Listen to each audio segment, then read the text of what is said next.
This is the video that I did about Todd E. Cantley, where I did a story on his being a sexual offender that was caught in West Virginia. I have more to come on this story, by the way. I'm going to compare it with what Hondo said about him turning him in. I have more on this story because Hondo did not turn him in. And I did not violate anybody's privacy. And I did not dox anyone. According to YouTube, I did not dox anybody. So let's follow the fucking rules here. Now, I counterclaimed it, the Privacy Act, and I won already. Okay, I won it. They took the video down, but now they're putting it back up. So now I'll go back in, right, and file a claim against Andrew Hondo for false flagging me. And then I've got about 5 more to do. But anyways, you gotta learn how to do YouTube. Don't listen to your friends, Andrew.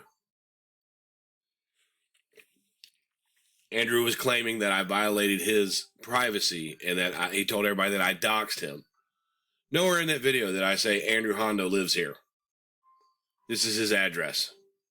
Nowhere in that video did I say that, and even YouTube agrees. So you suck it up, Buttercup, and take the fucking L. This is my response to them.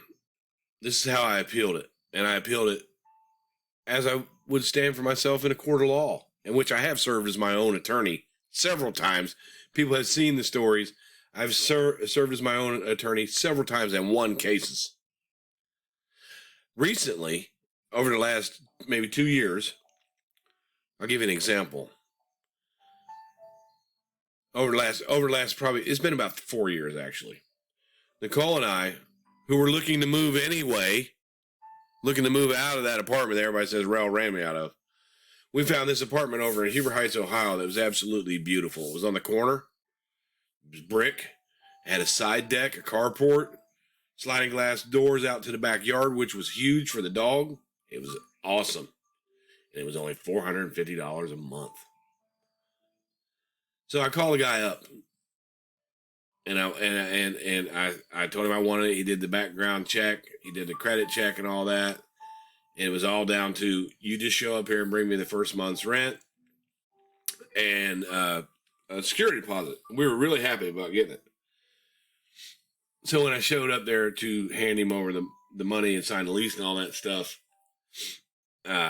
Nicole made a comment about a little back room being good for the dog, for our dog. Because his ad did say no pets allowed. And he heard her say that about the dog.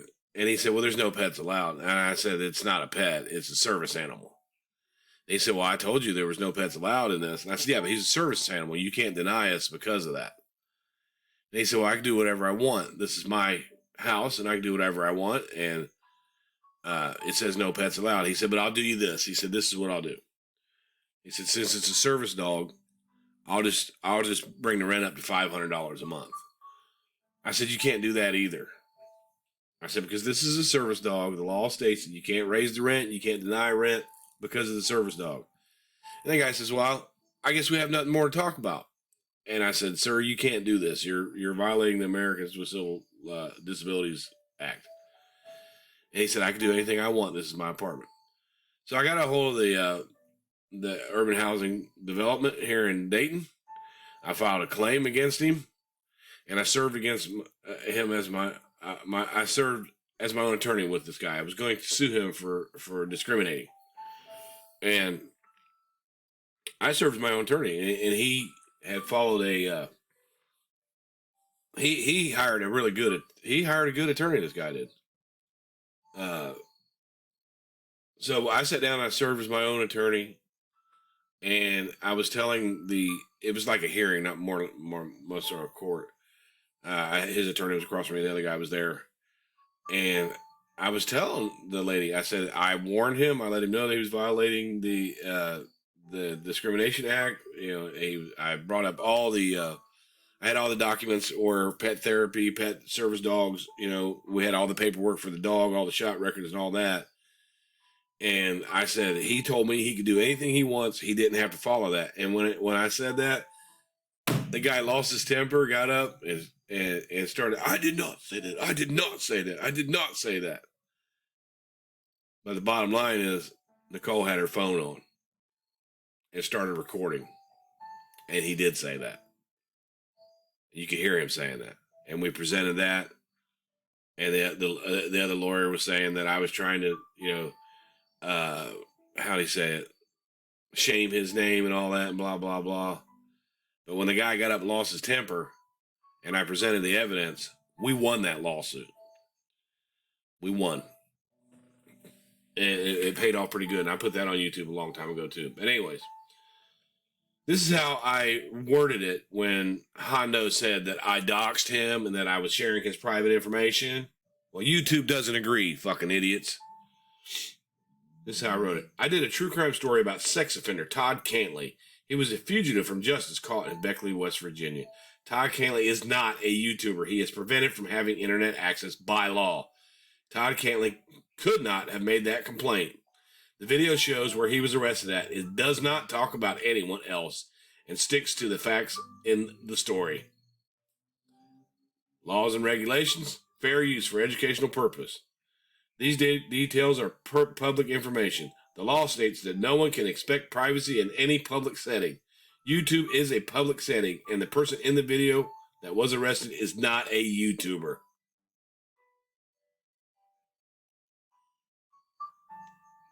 They agreed. So you take the fucking L. Now, I'm not worried about getting Skittlepox reinstated. That one I'm not worried about. I'm going to tell you what happened with Skittlepox. I already had a strike for using... I put up this video about the new Chevy electric truck. It's a $100,000 truck. I put it up, and I showed it, and it shows where the Sopranos...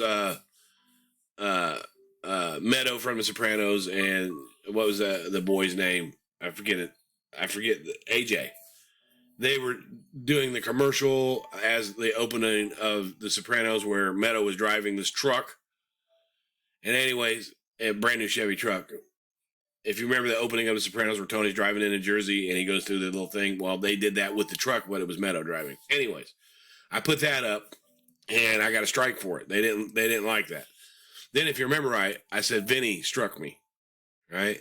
So I had 2 strikes on that channel already, all right? And then Hondo got me for a copyright claim. Even though I'll show you later on, Hondo kept making report after report after report after report after report, and the only one that stuck was that copyright. Anyways, he was doing this about 4 in the morning. About an hour before that is when the police were here. They won't tell me where the call came from. I went down there to get it. They will not. They just told me it was an out-of-state phone call. It's probably because they can't. It might be a burner phone or something like that, but they can if they wanted to. In order for me to file a false claim, which would be filing a false report, I would have to file that in the county where I thought it came from, and I honestly don't know where it came from. There's 2 different people that could have done it. I had a prank call from Misbehaving. I think it was Misbehaving because at the same time that the prank call happened, I got a text that said, my husband's trying to call you. Somebody called me and tried to pretend like they were Laura in an unnamed. But I've got that video too. So you people must think I'm stupid or something. You must think I'm dumb or something, but I'm not. You want to play the pat Hondo on the back game? Yeah, keep on patting him on the back. Dumbasses.